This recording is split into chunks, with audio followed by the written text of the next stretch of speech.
out of your house, Dublin.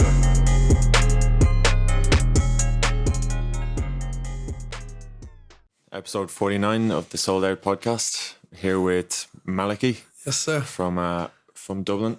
We're here with Oren as well because Oren's always here. Nothing else to be doing. Yeah, so I suppose I'll start it off with a few things. Just I was walking over here, it sort of like solidified in my mind a few things that I'd noticed about like looking at your sort of discography and listening to music. Is that one? There's only music there from 2019. That's all you can find. That's it, exactly. Yeah. It all sounds like you record with. Do you record with live instruments? Yeah, that's what Owen was saying. We usually we would get an idea using the live instruments, but then we'd apply that to Ableton. We'd usually use artificial instruments, but my man Matthew, who's the producer with me, we would figure out what we're doing on the live instruments and then apply it to there. But we use Ableton usually. Yeah. But they sound good. Yeah, that's because there's only recent stuff and it's all really well produced. Yeah. It sounds like it's got like real texture and substance to it. Thank you, and then lyrically it's all like there's no wasted energy or there's no wasted words. Exactly, man. That's it. And it's just like it all comes together. You get the feeling that like you're not fucking around, basically. Like Spot it's on, like, man. Yeah, it's all gives you the impression of a guy who's like, really serious Yeah. about it and who knows, you know what you want to say and you know how you want it to sound. Spot on. That's it. I'd never mess around with the lyrics, man. They're the most important thing to me. Do you know what I mean? Every lyric I write. I mean, I find with a lot of artists nowadays, they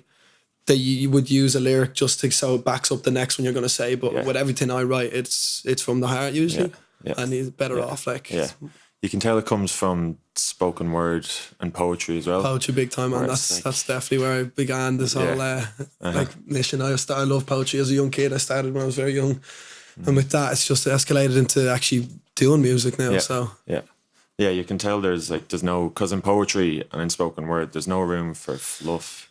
Like there's nothing to fall back on. Like there's no production there to fall back on. Spot on. To distract people from what you're saying. So you can tell it really comes from that like you're saying exactly what you want to say, always, how you want to say it. Yeah, thank you. Yeah.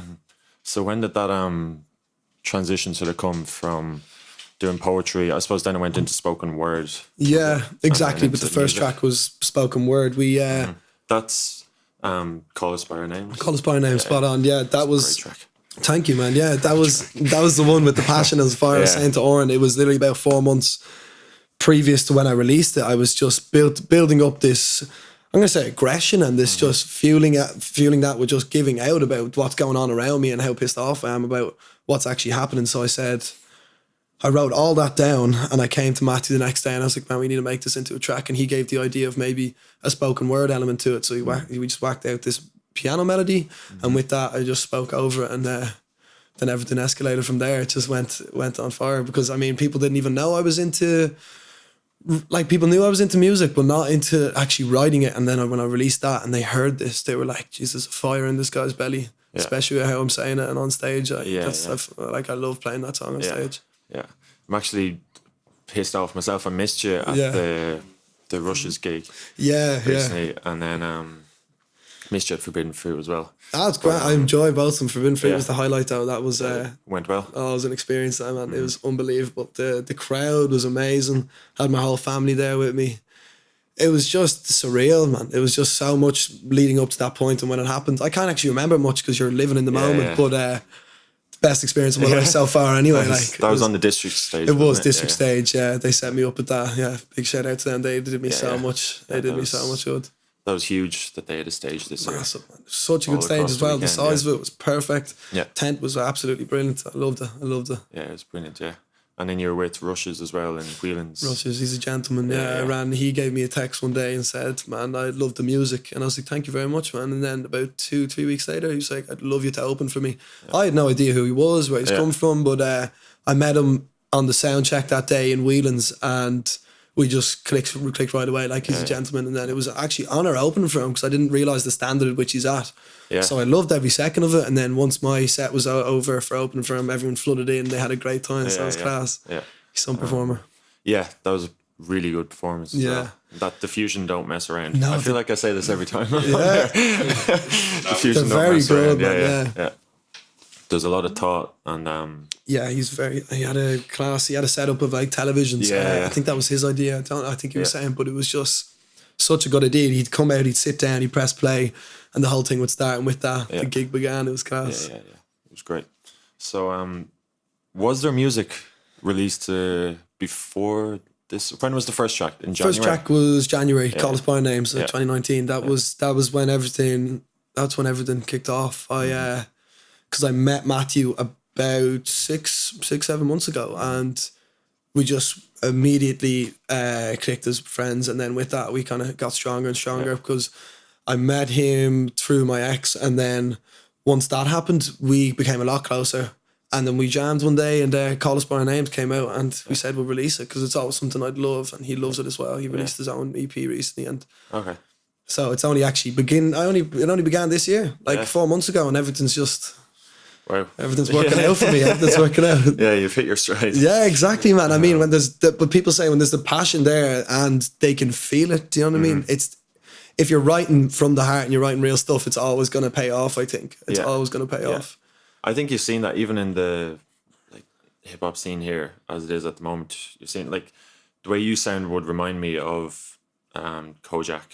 Yeah. Or I've got that, yeah. I was listening to Paul Allwright recently as well. Have you listened to him? No, Paul. I think he's lives in London, but he's from Dublin. Okay. Came across him through Maverick Sabre at first. Love Maverick, yeah. But even how he sounds as well, Maverick Sabre, it's sort of, I get that same sort of feeling from your music that you're talking about somewhere that you've been your whole life and that has inspired you. There's nowhere else really coming into your music. That's true. It's very Dublin orientated because I do look at it from the perspective of a Dublin teen growing up and what comes with that, especially with Cup of Tea, that track that is literally just complaining of what I see throughout a teen growing up and the experiences and the trauma. Because I mean, what better place to grow up in as a teen in Dublin? I'd stand by that. Everything about it is amazing. So it's just clicked with me. So Matthew is Matthew Harris. Matthew Harris. That's on those tracks. Yes, sir. Yeah, he's the Matthew. I love his parts as well. Yeah, he features in them. He do the production part, I do the lyrics, and it just comes together. Yeah, the two of you sound well together as well. Yeah, thank you. Thank you. Okay, nice. Sorry, that just clicked with me. Yeah, should have said Matthew Harris. I was going to ask you as well, who is this guy? Yeah, it's just some random dude that I get. Tracks. Yeah. That's your man. So it works out well. He's got a great voice as well. So I mean, why not have him on? Yeah. And his I don't know how you pronounce his name properly. Luz. Oh, Luz. Yeah, Luz Corrigan. No, that's her stage name. She goes. Her Lucy McWilliams is her name when she features on Jack. She. Luz is the name she uses. Luz. I don't know. She's still deciding what the crack is with it because she's at the moment she's in Berlin and she's working on a body of work to release. So she's kind of sitting on the fence with that name. But we'll give her time. Okay. But she is the most beautiful singer I've ever come across. I needed someone for Jack to play the part of the mother that I refer to, and I was like, I mean, tons of girl singers, they're very common, but there was just one that I had my eye on, and Lucy was the one because her voice is angelic, and not only that, she's a lovely soul. So I needed, and I got in contact with her. Yeah. I've known her for years, so happy days, and it worked out well. Yeah, worked out very well. Jack is, I'd say that's another standout sort of track. You can tell that's coming from the heart, absolutely. Of course, man. Yeah, exactly. I was talking to Oren about it. It's I said it at the gig in Forbidden Fruit. It was. Jack isn't actually a person I knew or know. It's an acronym for Just Another Curious Kid. So it's pretty much a symbolism for all men in Ireland. It's mainly focused on men's mental health and how everyone in their own right is just another curious kid that have went through trauma or heartbreak or difficult times. So I built up this persona of Jack and gave the worst possible outcome of what can happen if you don't get the help you need. Yeah. And with that, I don't know, there was a guy at the gig that I looked directly at. He's a good friend of mine and he's went through struggles in his life. I remember looking out and said one line of it and I looked him directly in the eyes, and afterwards he came up to me and he just gave me a big hug. He's like, man, that means so much to me, because a song like that, you can't sugarcoat something like suicide or mental health anymore. You have to get it out there.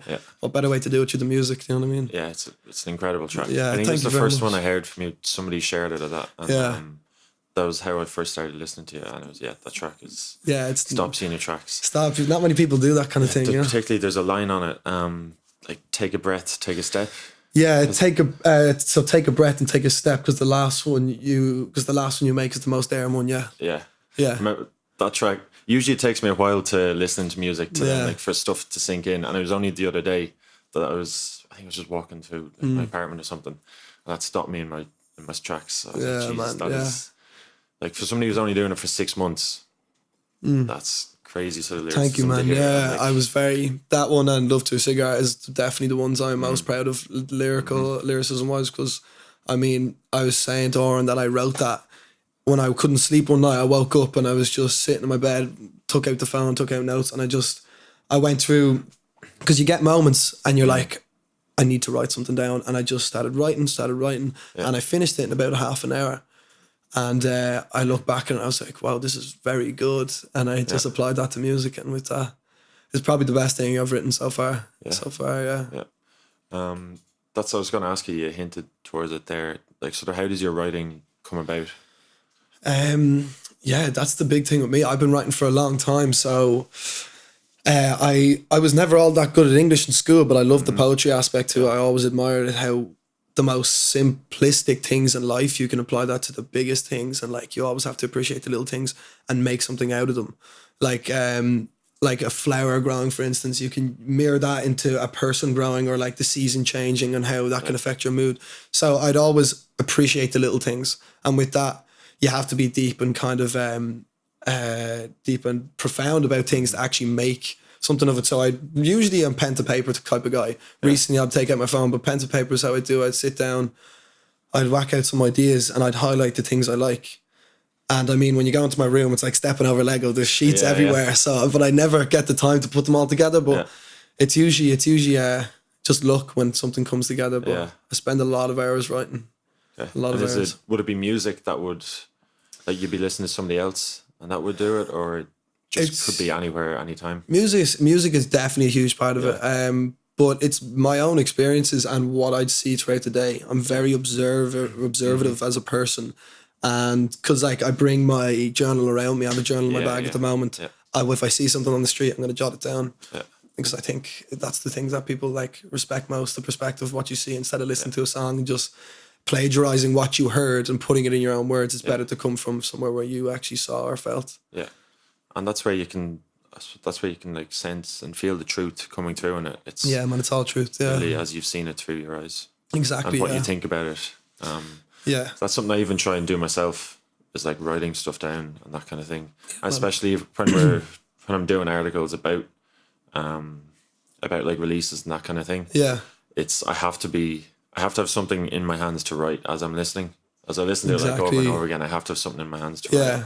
Everyone should write one, could just be walking around in the rain or on the bus or something, and you have to take it out, and then usually an article comes together from loads of little notes, and they sort of give you like how you feel about that song, which is sort of the same, like how you feel about a certain topic or whatever. It comes together through all the notes. Yeah, definitely. Everyone should write. Like, I'm glad you said that, because everyone should be writing. Yeah.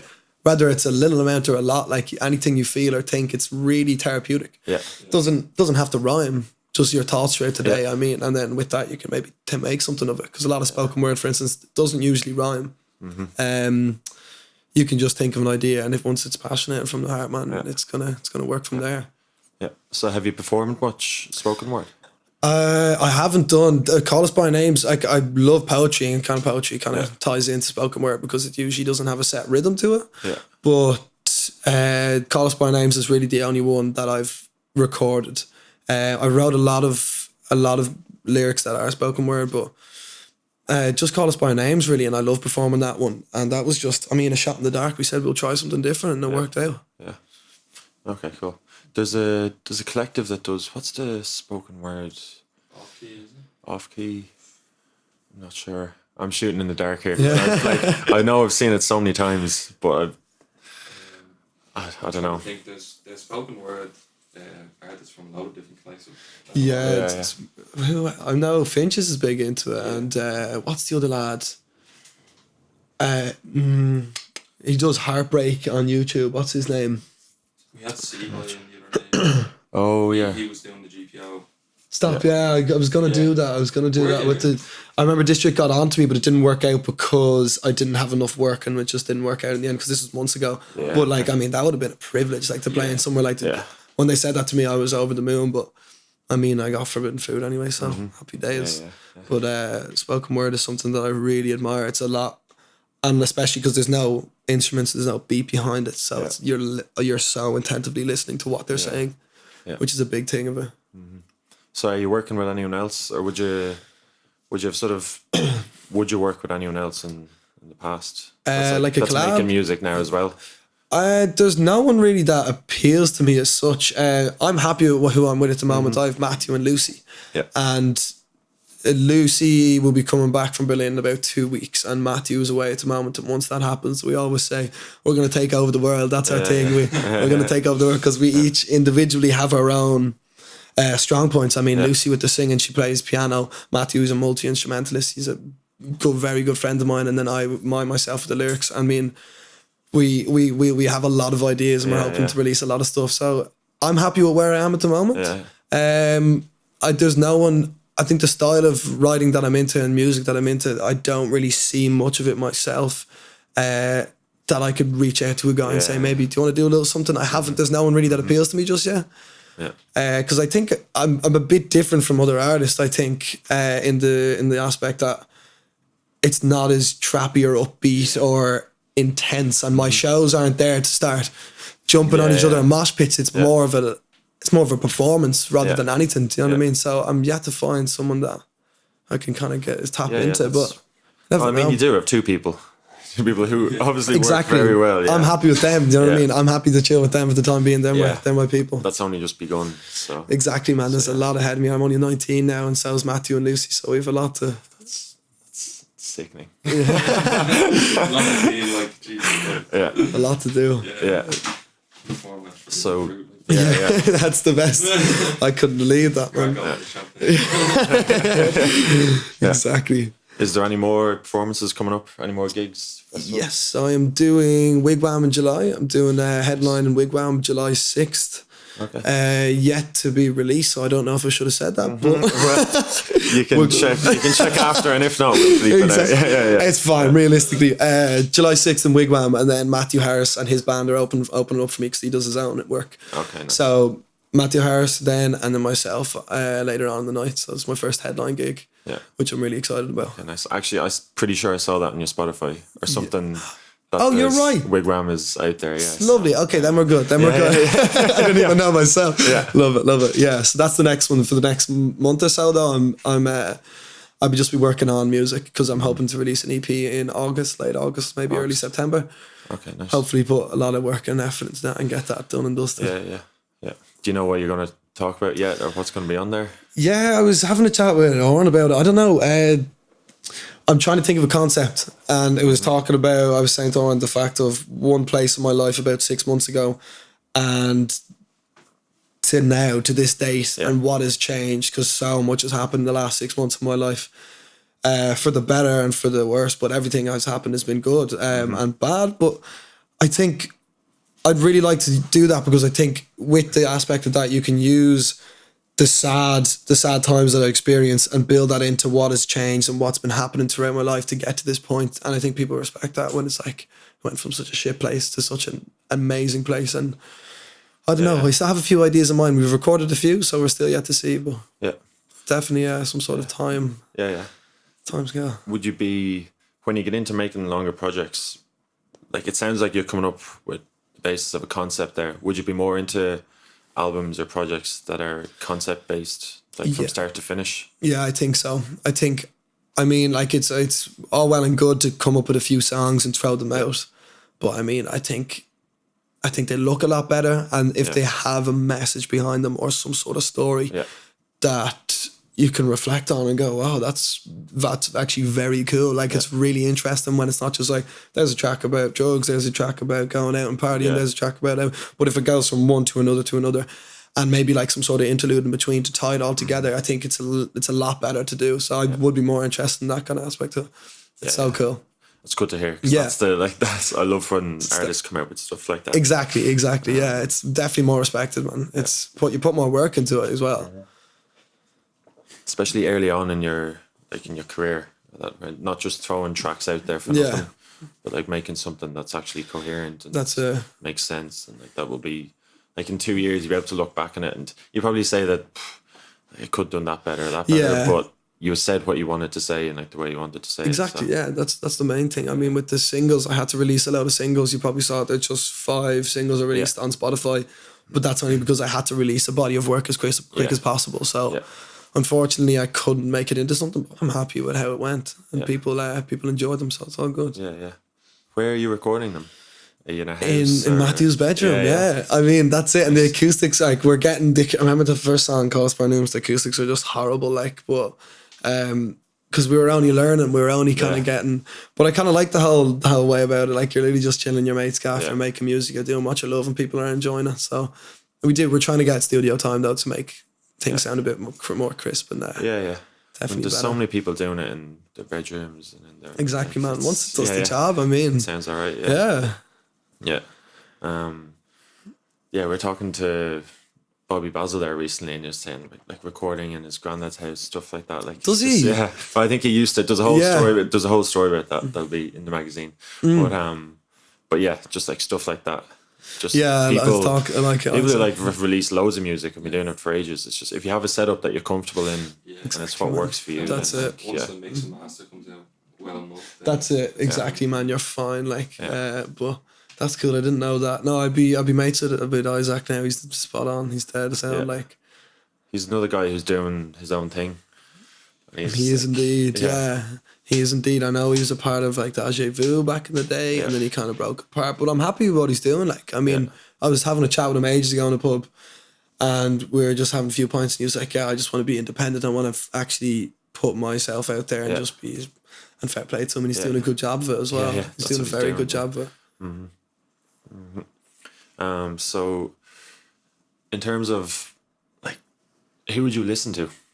Would it be Irish artists or would it be more international?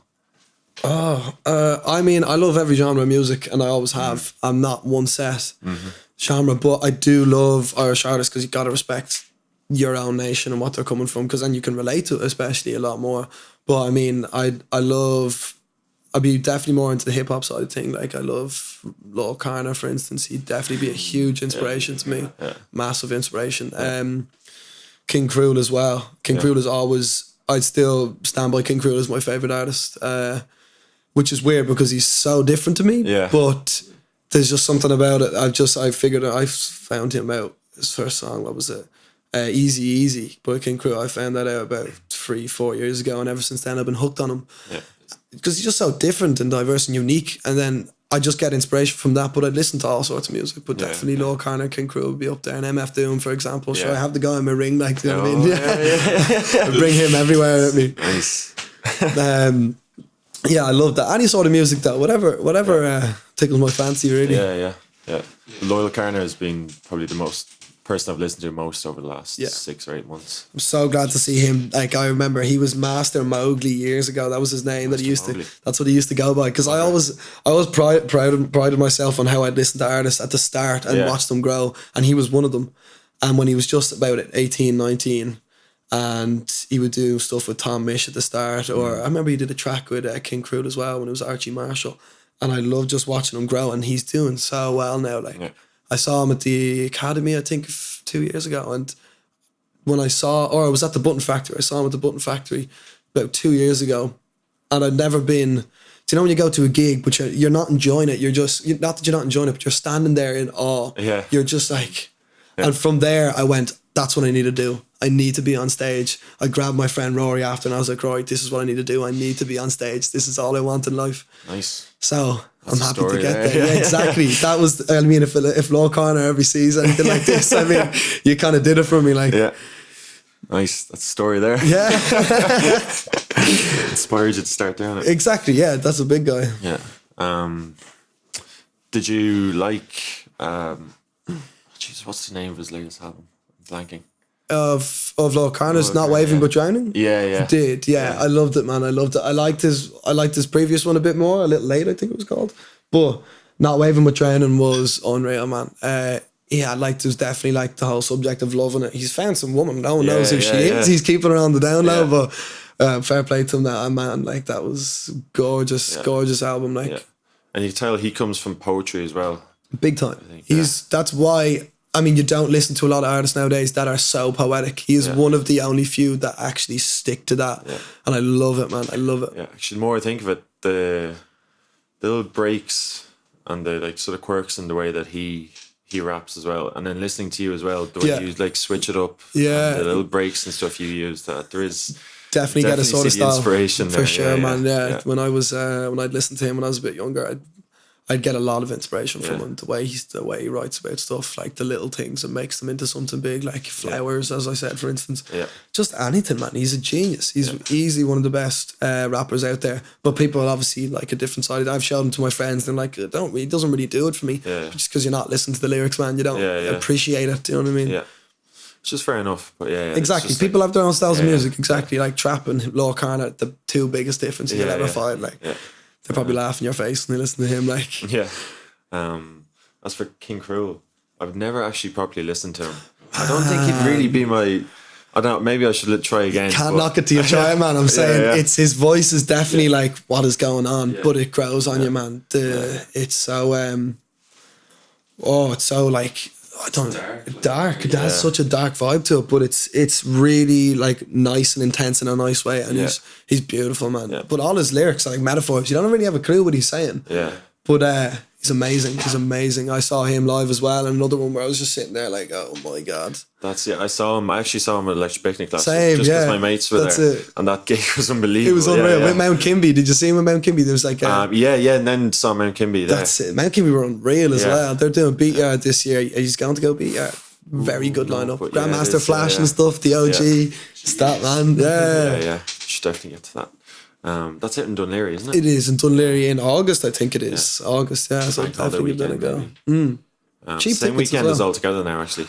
But that's all. I've never heard of them. Is that a festival All Together now? Or is it a band? It's a festival in Waterford. Started last year. It's the same people that do Electric Picnic. Oh, no way. Forbidden Fruit as well. But it's like a rebirth of Electric Picnic, sort of. A little like branching off from it. Yeah. Oh, cool. Yeah. And it started last year. A family sort of festival, but there's still like a huge campsite for like a family campsite, and then a huge. Would it be kind of like more kind of low? All sorts, so like indie rap. Then there was mad people. Do you know like Niels Fram? Never like heard that. of him. Like he's like a composer that does like electronic music and all as well. Love it. Okay. He was the highlight from it last year for me. But Loyal Carner's at it this year. No way. Yeah. Oh, I did see that. Okay. And there's still tickets on sale? I don't think so. Damn. No. Okay. It's probably quite small, is it? It's quite small, and everybody that went last year, the hype just got out. That's true. Definitely. Love it. But yeah, it's the same weekend as Beat Yard, so it's not. I'll be at Beat Yard. It's a day thing, but like I mean, it's so good. I was there last year, and the Jacksons were there. It was class. Yeah. The Jacksons are groovy, man. It was so much fun. Mm-hmm. Would you have much interest in the visual side of things? Because I checked just in case you had any videos out or anything. But I mean, don't. It's only in the last few months, so it's no surprise that you haven't got. That's true. I mean, this summer, I mean, a lot of people have been chatting me, being like, "I'm big into videography and photography. I'd love to do something with you." And I was like, "Definitely gonna keep you there when I need to." But we're thinking of ideas. We're still. We'd love to at least do 1 or 2 videos, definitely, because I mean, when you have a video to a song, it makes a big difference. Especially with like maybe Jack or something like like it would be very like cinematic and really emotional. So I'd love to do something like that, but still have some ideas. I'd like to though. I'd like to. Yeah, because it's just interesting. It's personally being from like a visual background. Like I love when an artist like not taking anything away from like release, but I love loving a song and then going to the video and loving the video. See the difference, exactly. 90% of the time, they're like it actually complements it, but sometimes they make a fool out of it. But you have to be very smart about it. Like Mm-hmm. Are you going anywhere else this summer? Any other festivals? Actually, who did you see at Forbidden Fruit? Who did I personally run around to see? Yeah. Oh man, I was there on the Saturday and I was so like in my own head. I arrived at about 4, I was on about 6. Yeah. And I knew Kojak was on at like 5 or something, but I mean everyone was legging it to Kojak. I was like, no lads, I'm staying here. I'm staying in my own head. I was just sitting in the back, kind of composing myself because I was I mean it was a big gig, but I saw Honey Dijon. I was big into the DJs like and Honey Dijon and who else? Peggy Goo was on the Sunday, I think. But I didn't really do much, man. I kind of took it easy. I was just kind of happy with my performance and what happened, and I just enjoyed the company of my friends. You know what I mean? There was no one that I was rushing to go see. Yeah. So, although Muramasa and Slow Tie came out, did you see that?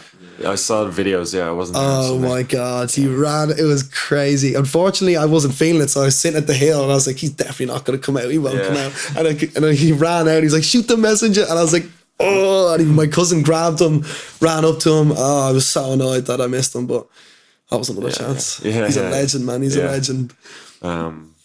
Yeah, were you at his gig earlier on in the year?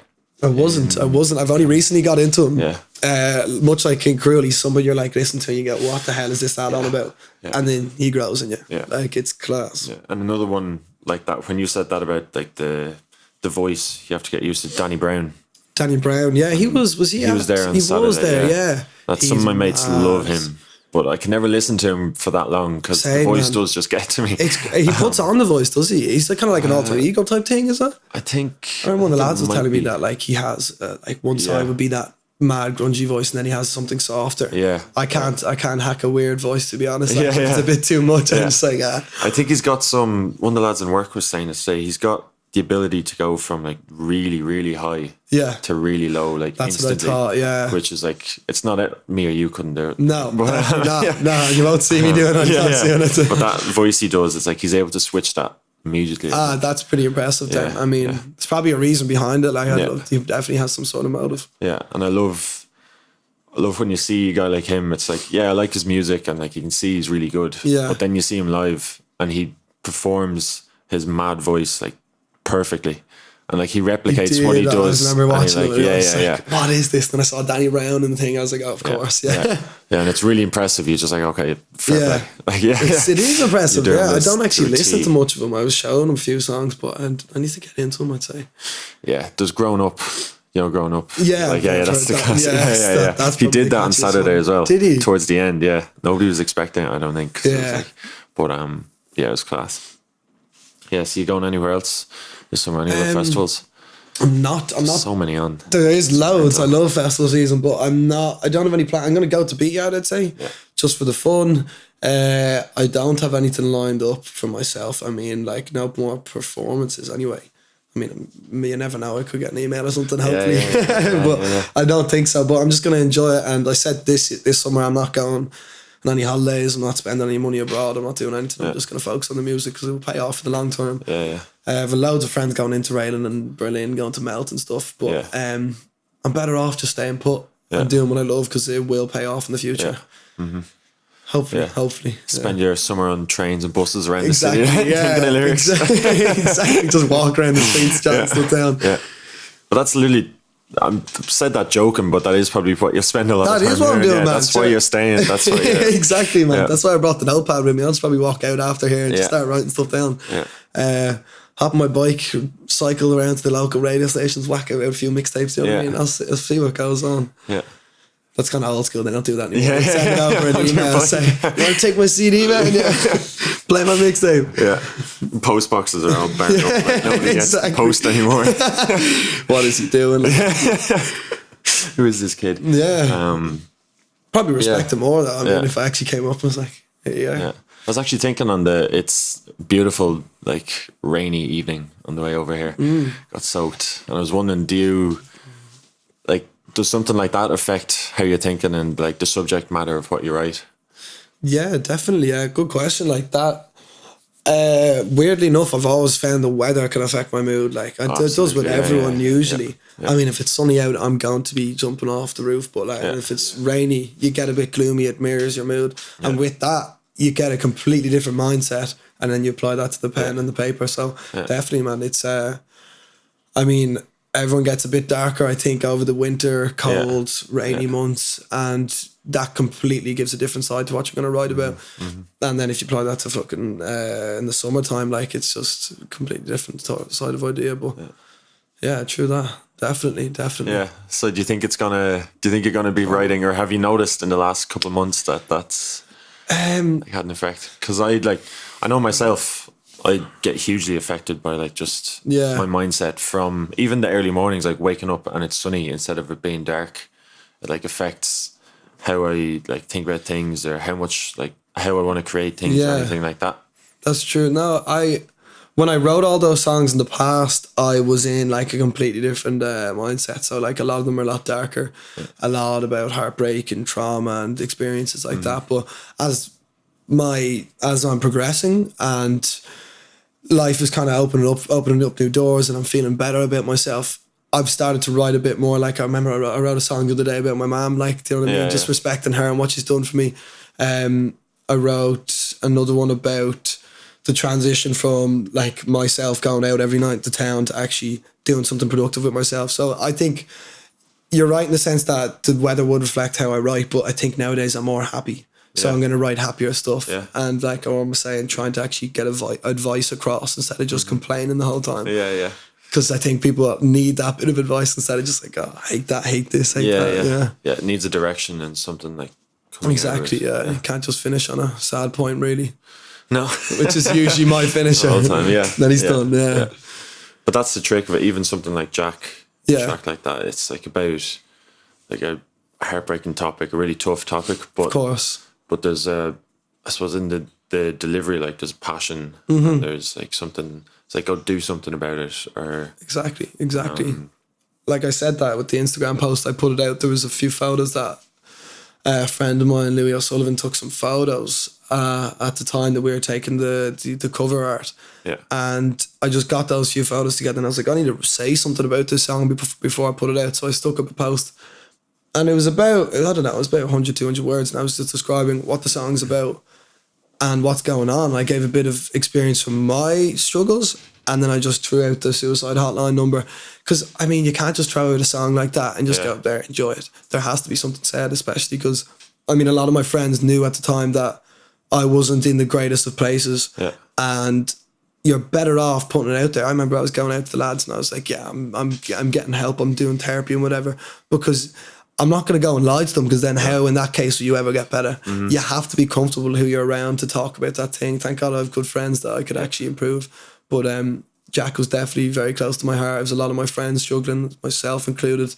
And I was just getting sick of it. I got so sick of it that I was like, I'm going to write the harshest possible song that people will listen to and go, oh my God, that's actually what's happening. Because I don't find a lot of artists are actually talking about it in that sense. They may talk about suicide or something happening, but I described word for word each individual step he made to get to that rope and then eventually killing himself. It has to be done. I mean, you can't tiptoe around something like that. Yeah. It's very...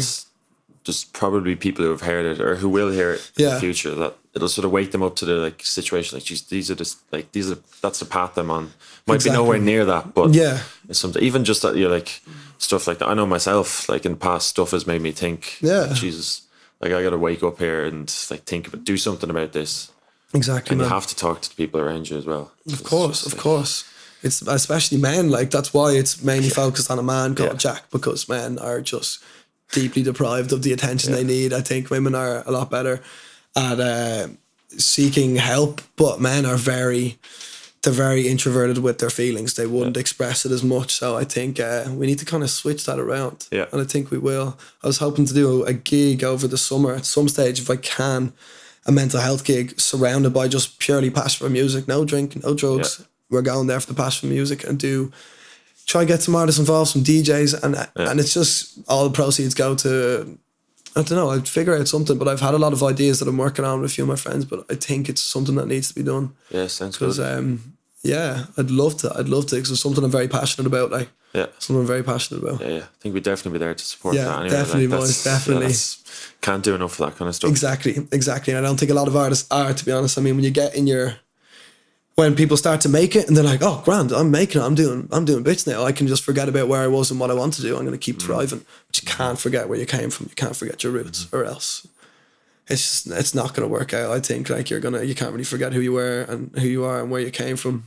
Especially that point of 6 months ago where I've come from. Like it's drastic. It's crazy what's happened. Nice. That's another, when you're saying there about you have to find a way to talk about it. That's why I think you reminded me so much of like somebody like Kojak or Paul Allwright, like I mentioned him, or even further afield. Then you have like guys like Loyal Carner or Kendrick, or like, there's a team there, is that because they're talking about their situation, and it doesn't matter if you're not in that situation. There might be somebody who listens to Jack who's like never struggled with mental health at all, but you listen to that and you might think like one of your mates who's like, geez, maybe It's like it sort of can trigger something, and it's like the ability to make people understand situations that they're not actually in. That I think is why hip hop is so powerful. Exactly. I thought music in general, but for me, like hip hop is so powerful. Yeah, it's just like it can teach you so much about a situation that you've never even been in. Exactly, man. Like, that you've never even had. It could be on the other side of the world. That's it. But if somebody is good enough at making music across, about it, then and definitely the chain reaction with suicide itself. Like, I mean, it doesn't just affect Jack; it affects the family, the friends, the people around him. Like, and I mean, there's you at least know one person in your life that is, if not suffered mental health or gone through a horrible time and the worst possible situation, suicide. Like, it's so common. Like, it's so common. That's why I need to get it out there. But hopefully in time, I don't know. I can't really write something. I don't want to write something as similar to that, but I think there should be. I've been whacking out a few ideas, but there has to be something else I can do. Like, maybe something more eye-opening rather than actually giving an experience like that. Something more that the change can happen. Because I wrote that at a dark time in my life, and then maybe I can write something that is giving me like a chance, and I can show what can actually happen. Something that complements it. Exactly. Continue the story, basically. Yeah, the sequel, exactly. The message. I don't know. Well, I came from I went from school last year with the idea of like how your life is planned out for you. You finish leaving cert, you go to college, you leave college after 4 years. A course you may not have liked, and you leave with some sort of half-assed degree that you're never going to really enjoy, and you're sitting there like, right, I'm going out every night. I'm having a good group of friends, but I mean, it sounds cliche, but if you have something you love, stop messing around and go for it. Like, thankfully, I actually got the chance to do it because I was surrounded by good people and good friends. But if there's anything you really, really love and admire, you have to do it because you're not going to get a second chance. I mean, I'm 19 and my life went by in a flash. Like, I'm still young, but it still went so fast. So I might remember when I was 16 and now I'm here. And when I was 12, still writing lyrics on a page. I remember one of the first things I wrote down was, it was always like lies and stuff. I'd never write down real stuff, so I'd make it sound kind of a bit dramatic. It was like, addicted to cigarettes, what's next? I can't, like, I've never smoked a cigarette in my life until I reached about 16. Like, I was just, but I mean, if you want to do something, just follow it, like, because you're never going to get another chance. Like, you're never going to get another chance. Thankfully, I'm getting there at the moment. I mean, once I'm staying happy, keeping the head on track, keep yourself happy, all good. Yeah. That's why we get people on here. Yeah, man. It's a pleasure to be on. Nothing better than talking to people who are following what they want to do and doing what they want to do. Yeah. And it's just like, it's all I ever wanted to do. Yeah. And I'm so happy to do it. That's why we do this. And I think that's a pretty good place to leave it. Thank you for coming on, man. My man. Thank you so much for having me. I'm happy to be here.